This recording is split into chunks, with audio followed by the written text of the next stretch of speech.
A mulher é, por natureza, chamada a obedecer. Arthur Schopenhauer. Dizem que somos iguais, mas coloque uma mulher no campo de batalha, no topo da empresa, na solidão do deserto e observe o colapso. Ela exige igualdade, mas chora por privilégio. Quer respeito, mas troca tudo por atenção. Schopenhauer via isso como essência. A mulher não busca verdade, busca vantagem. Ela sorri quando vence pela manipulação, não pela razão.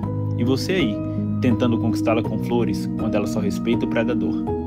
Pense nisso.